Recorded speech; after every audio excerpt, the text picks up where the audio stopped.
आज का हमारा टॉपिक है आर्थिक विकास के सिद्धांत। और आज हम पढ़ेंगे प्रोफेसर रॉस्टो ने आर्थिक विकास के बारे में क्या कहा। तो प्रोफेसर रॉस्टो ने आर्थिक वृद्धि की जो प्रक्रिया है उसको 5 अवस्थाओं में विभाजित किया। आर्थिक वृद्धि की अवस्था को 5 भागों में 5 भागों में या 5 अवस्थाओं में विभाजित किया। और ये जो 5 अवस्थाएं हैं इनमें से सबसे पहली है परंपरागत या ट्रेडिशनल सोसाइटी। यानी जब विकास होना, आर्थिक वृद्धि होनी शुरू होती है तो सबसे पहली जो स्टेज आती है, सबसे पहली जो अवस्था आती है रॉस्टो के अनुसार, वो आती है परंपरागत समाज की व्यवस्था, या जिसे हम ट्रेडिशनल सोसाइटी भी कहते हैं। क्या कहते हैं? Traditional society. तो जैसे कि नाम से ही विदित है, ये जो सामाजिक व्यवस्था है ये मुख्यतः किस पे बेस्ड है? कृषि पे। यानी 75% से ज्यादा जनसंख्या कृषि या कृषि से संबंधित कार्यों से अपना जीवन यापन कर रही है। और इस अवस्था का एक और मुख्य जो बिंदु है वो ये है कि उत्पादकता बहुत कम होती है। उत्पादकता यानी प्रोडक्टिविटी कम है। यानी जो कृषि में इन्वॉल्व कृषक हैं उनकी प्रोडक्टिविटी भी अधिक नहीं है, क्योंकि यहाँ पे तकनीक का कोई भी इस्तेमाल नहीं हो रहा है। दूसरी जो अवस्था वो है precondition to take off. Precondition to take off. अब इस अवस्था को हम स्वयं स्फूर्ति से पूर्व की अवस्था कहते हैं। क्या कहते हैं? स्वयं स्फूर्ति या फिर उत्कर्ष की अवस्था, या स्वयं स्फूर्ति से पूर्व की अवस्था। इसका दूसरा नाम है precondition to take off. इस अवस्था में क्या होता है कि जो कृषि है, कृषि अब भी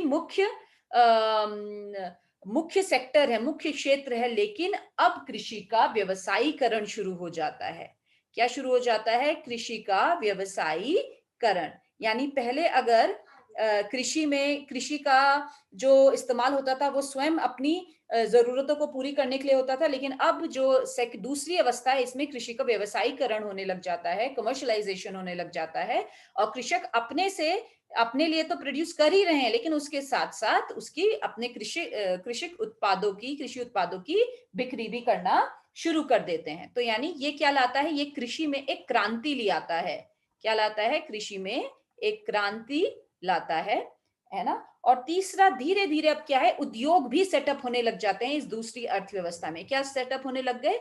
उद्योग। अभी बहुत डेवलप्ड विकसित उद्योग नहीं है, लेकिन उद्योग शुरू हो जाते हैं और धीरे धीरे उद्योगों का विस्तार शुरू हो जाता है। उद्योगों का विस्तार शुरू हो जाता है। और उद्योगों के विस्तार के साथ ही धीरे धीरे रॉस्टो के अनुसार जो समाज है वो तीसरी अवस्था में पहुंच जाता है। आर्थिक वृद्धि की तीसरी अवस्था या third stage of economic growth, जिसे हम कहते हैं ड्राइव टू मेच्योरिटी स्टेज।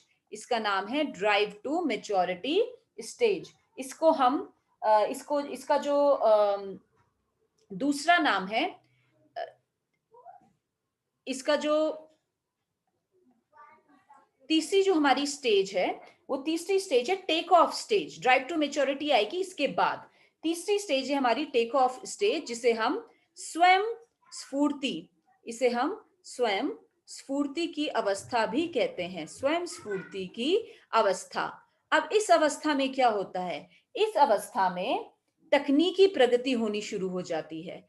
तकनीकी प्रगति होनी शुरू हो जाती है। और तकनीकी प्रगति के साथ साथ एक और चीज होती है इसमें कि उद्योग जैसे पहले बढ़ रहे थे, लेकिन अब उद्योगों में विविधता आनी शुरू हो जाती है। उद्योगों में विविधता का मतलब है कि उद्योग अब मात्र बढ़ नहीं रहे हैं, बल्कि उनमें डाइवर्सिफिकेशन आ रहा है। एक से अधिक अलग अलग प्रकार के उद्योग सेटअप होते हैं। और जब उद्योगों का विस्तार हो रहा है, उद्योगों में वृद्धि आ रही है, तो इससे क्या होता है?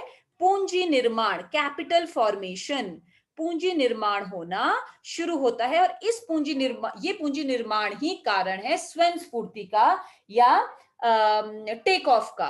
तो फाइनली ग्रोथ जो है, वृद्धि जो है, इसमें इस तीसरी अवस्था में शुरू होनी लग जाती है।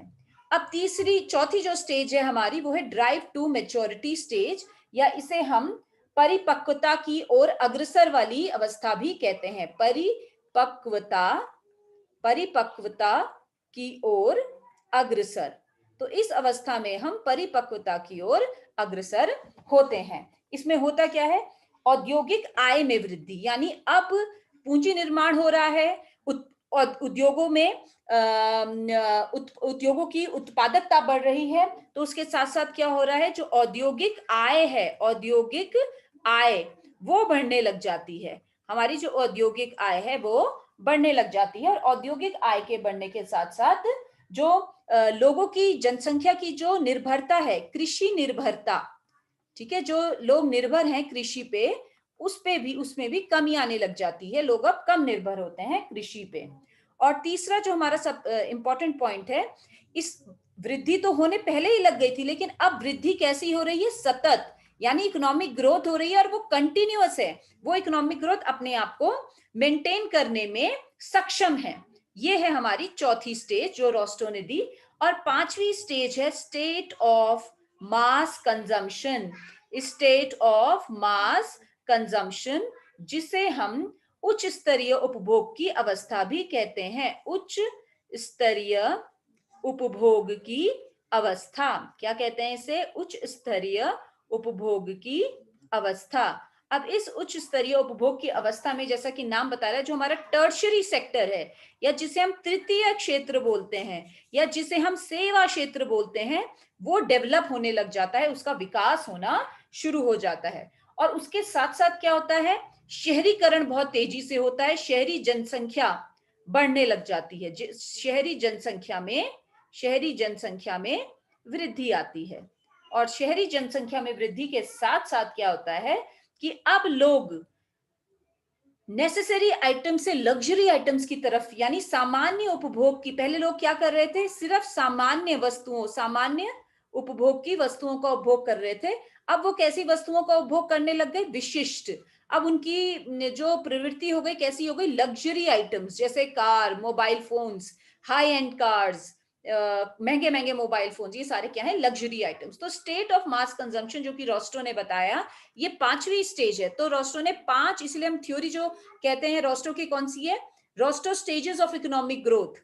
रोस्टो द्वारा दी गई अवस्थाएं, किसकी? आर्थिक वृद्धि की अवस्थाएं।